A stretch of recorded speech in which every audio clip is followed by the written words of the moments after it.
Hillary Clinton's phone gate. I'm taking this from WND.com with permission. The Clintons' lies. That's not the name of this article. It's just one of the subheadings, which is far more interesting than the beginning of the article. So I'm going to start right with it. In 1998, President Bill Clinton, who had hidden out in Moscow during the Cold War to escape the draft. By the way, how many people know that today or remember that? He goes to Moscow, Russia. I mean, to avoid to avoid the draft. Anyway, he gets impeached by the House of Representatives for lying under oath. That is perjury as well as obstruction of justice. But a lenient Republican-led Senate kept him in the White House. Oh, I remember it well. Ken Starr. Never saw a guy he didn't want to forgive. Whatever. That's another story. The FBI just revealed that Hillary Clinton, the Democratic Party's former nominee for president, continues her husband's tradition of lying to the country. But see, the bars have been moved a little bit since then.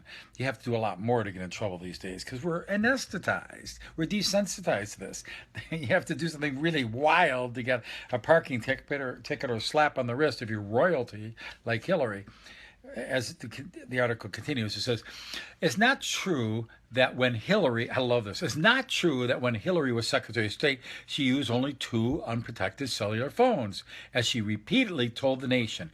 It turns out she used at least 13 such devices, some of which she had destroyed in defiance of a congressional subpoena. Now, any one of these sentences taken at random in the past would have just nailed somebody. They'd give them an orange jumpsuit and throw away the key.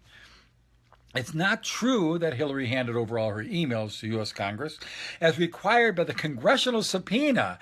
In fact, she destroyed more than 30,000 of those emails.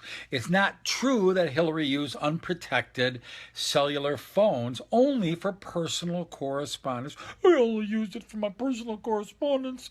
Yeah, right. As she testified to Congress. This is testifying under perjury. This is not like just normal garden variety lying. This is perjury. You go to jail for this. The FBI established that 113 emails recovered from Hillary's unprotected cell phones were retroactively marked classified by the State Department, that 22 of them were deemed top secret and 65 others classified secret. Nearly 2,100 other emails. That's 2,100 other emails on Hillary's personal server were retroactively classified confidential by the State Department. Now, Hillary knows the content of those things. Whether it's stamped top secret or not, a sitting Secretary of State should know what the basis is for something that's secret or not secret, top secret or not. She's Secretary of State, for heaven's sake. She goes from country to country like secret agent woman, Oh, Hillary's blatant lies and the Democratic Party's cover-up of those lies epitomize the party's historical mishandling of America's most closely guarded secrets, making the United States more vulnerable to the world's gravest threats, including nuclear terrorism. Oh, did I mention that?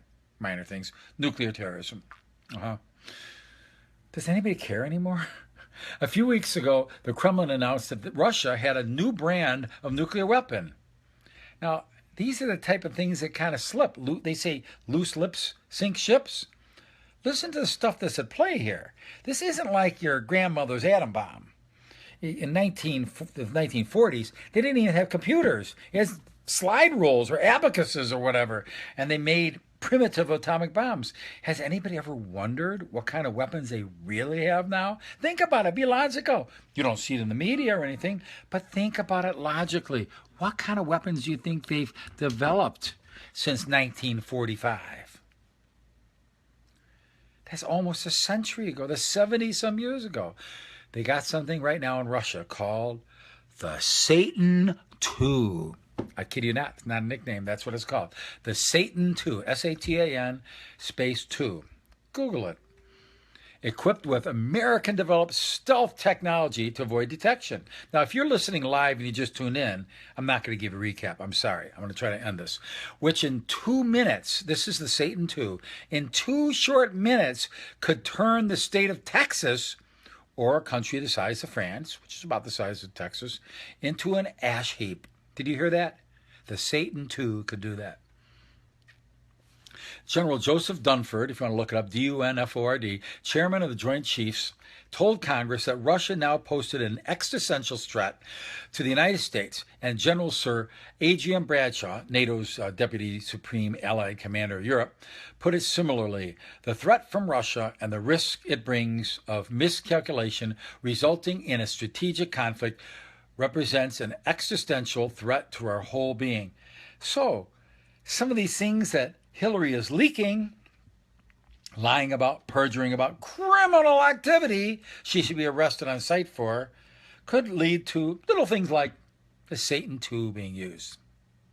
Now people can knock me, say, oh, Jerry, you're just a conspiracy theorist, or Jerry, you're crazy. Get with modern day technology and program. I'm talking about modern day technology and programs. I'm saying in the 40s, there was no technology. There was no computers, no supercomputers, no personal computers, but they developed an atom bomb. And I'm going to get off. I'm going to stop reading. I'm going to just paraphrase what I know from it already. This article on WND.com explains about the technology and how everything has spread and what the real risks are at this point. I mean, nuclear armed KGB is now running Russia. This isn't like the old days where grandmother and great-grandfather, etc. This is the old people that used to be with the KGB are now with a democratic Russia, all right? And they got these big toys like the Satan II in their hands, or Satan, yeah. And we're talking about disarming, and we're talking about playing nice and all this other stuff. I mean, Obama has set us on a course of destruction. I mean, he's a Muslim or a Muslim sympathizer. It'd be better off if you just say he's a Muslim, because at least he couldn't get away with all this pro-Muslim stuff, giving billions of dollars to Iran. And that's not even the side he favors. He favors the Sunni side, not even the, what do you call it, the... oh my goodness, how come I can't remember? The Sunni, Shiite, I'm sorry. The Shia in Iran, they're not even his favorites. His favorites are the hardcore Sunnis from Saudi Arabia. The ones that brought him to the dance, the ones that he bent over and bowed down to. You've seen the pictures. Just put it in Google. Obama bowing to the king of Saudi Arabia. You'll see it. He literally kisses his ring. So, instead of talking anymore about this, it's just got me aggravated that America just cares about bread and circuses for the most part.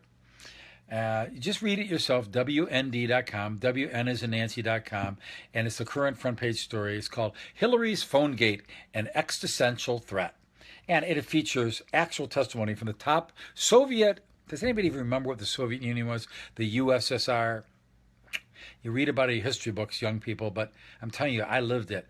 We used to have to duck under our desk for nuclear alerts. They say, okay, nuclear alert, duck under your desk, put your hands over your heads, and get into your desk.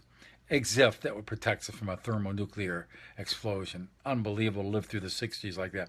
But it says, exclusive, top Soviet defector, Lieutenant General Ian Mikhail Pasipa, on why Clinton can't be president. Explains about all the secrets she let out and how she's...